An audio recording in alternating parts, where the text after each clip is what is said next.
before. And Francis Tusa, I mean, on the question of cyber warfare, in your view, is that the shape of things to come? I mean, you did talk about... It's one aspect, and I have to instinctively revolt against anyone who says warfare changes. For example, you see Afghanistan, you see troops in Afghanistan. Has the experience of, say, British forces in Helmand Province changed that much in terms of what they experienced from Russian forces in Helmand 15 years ago? I doubt it. Has it changed much from British forces in Afghanistan in the 1880s? Well, they've probably got more fresh water and fewer diseases. Cyber will change some things, but do I think it will take over in the entire next war, whatever it will be fought on a computer screen? No. Because actually, if someone tries to build their forces entirely around cyber, some clever person will develop forces with no radios, no particular communications, just a lot of men with guns who go and shoot the people around the computers. This is asymmetric warfare writ large. We will see a range of possibilities, and coming back to it, state-on-state warfare has not gone. It has only gone in the minds of some European planners who hope it has gone. Moving on to this question of China, which we've sort of touched on a bit. A lot has been said, a lot has been written about the rise of China. We know that they're spending more.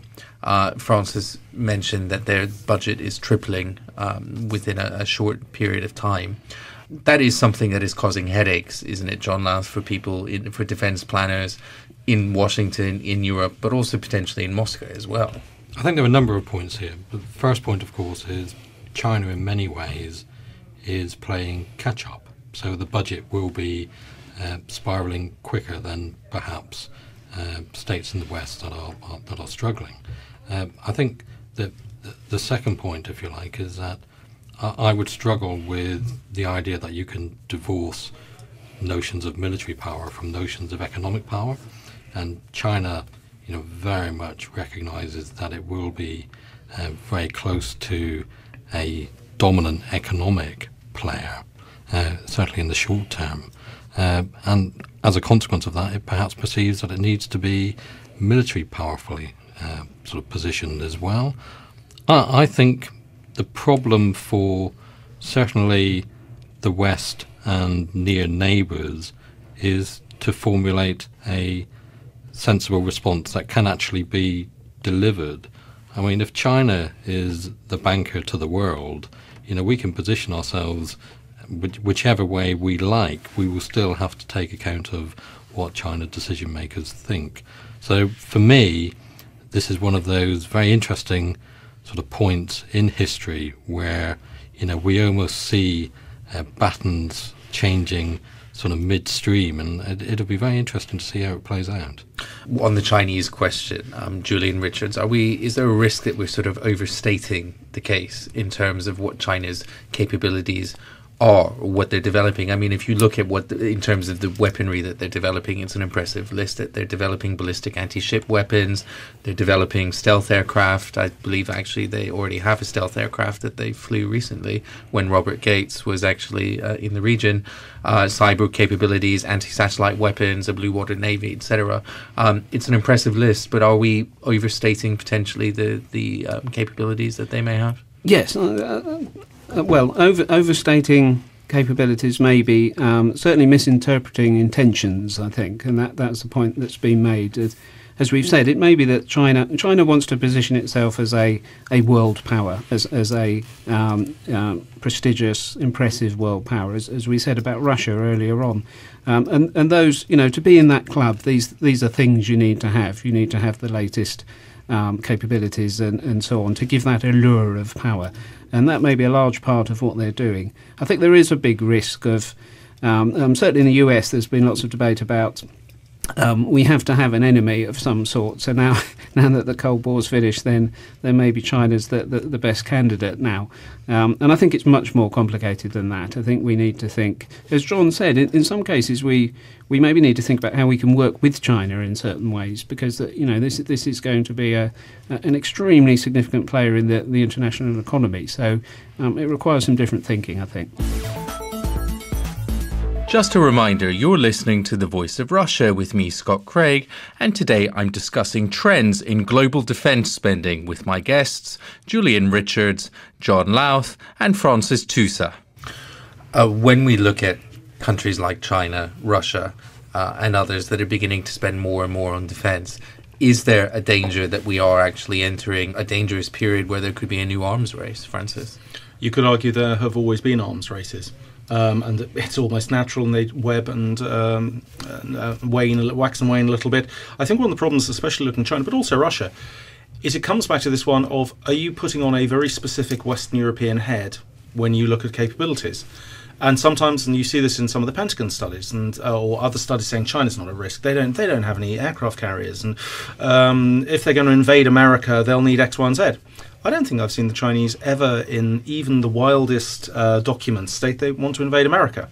They have said they want to basically declare bits of the Western Pacific more and more Chinese controlled, and to have a degree of, if you want to come in here, you have to ask us, which means they're building armed forces which are definitely not Western, they are definitely not American, and sometimes people are going, well, they don't seem to fit our template, therefore, they're not very important. You would be a very brave American planner who would claim in the next 5 years, definitely 10 years, that the US Navy and or Air Force will have unrestricted access to the Western Pacific. Something which has been taken for granted since 1945. So in essence, there's a difference between the ability to project power and the intention to project power. Are the Chinese trying to project power in the way the Western Europe and America defines it? No, they're not. There is absolutely no intent.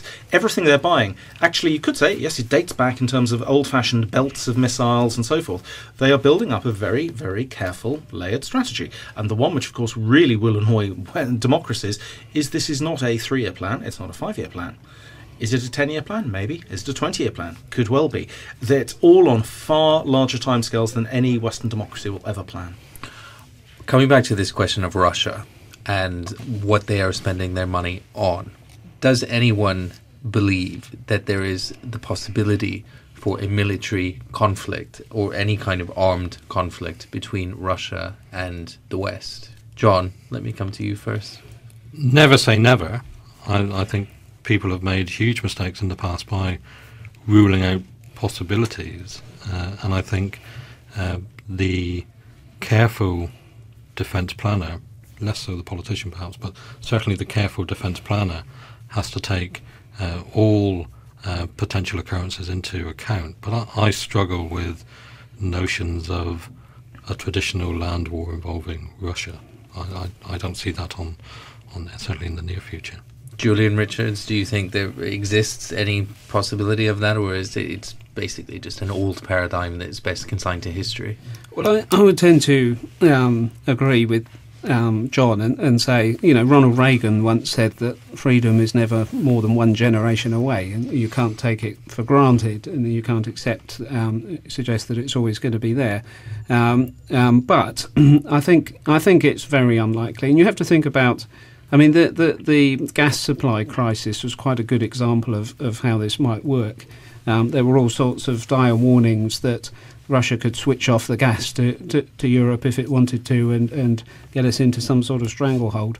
You have to ask the question, why would they want to do that? To keep their economy afloat, they have to have an integrated market with the rest of Europe and the rest of the world. And even in the depths of the Cold War, I mean, Russian exports, Russian gas, for example, still came to Europe as Absolutely, yeah, and underpinned their economy to a large extent. So, Francis Tusa. The question comes back to slightly the cyber one, and the issue that NATO and others have said a cyber attack would be an Article 5. Well, a NATO member did actually get a rather nasty set of cyber attacks not that long ago, a couple of years back, which may or may not have been traced to a neighbouring country. Estonia. In which case, if we are looking at a world of complex attacks, there are still nationality issues to resolve, shall we say, in various of the states of the former Soviet Union. I would actually almost put money on some former state of the Soviet Union, some issue happening, which could certainly bring NATO and Russia towards each other in a conflict pose. Whether then either side decides to push it or both sides actually recoil, that's then one I suspect we could have another half an hour to go through at length to think of all of the possibilities. Traditional Cold War group of Soviet forces, Germany, charging across North German plain. I think Russian army would be hard pressed to get a couple of brigades rolling, and at the moment the Polish army would be able to deal with that. But something along the lines of, for example, the South Ossetia conflict. Something like that in another part of the former Soviet Union could well bring some serious problems between NATO and Russia. Looking a little bit further out, minerals in the polar region and mineral rights and grabs. Norwegians taking that seriously, Danes are taking that seriously, the Canadians are taking that seriously, and so are the Americans, as well as the Russians. I'm afraid we'll have to leave it there, gents, but my thanks today to my guests, Julian Richards, John Louth, and Francis Tusa. You're listening to The Voice of Russia. Stay with us.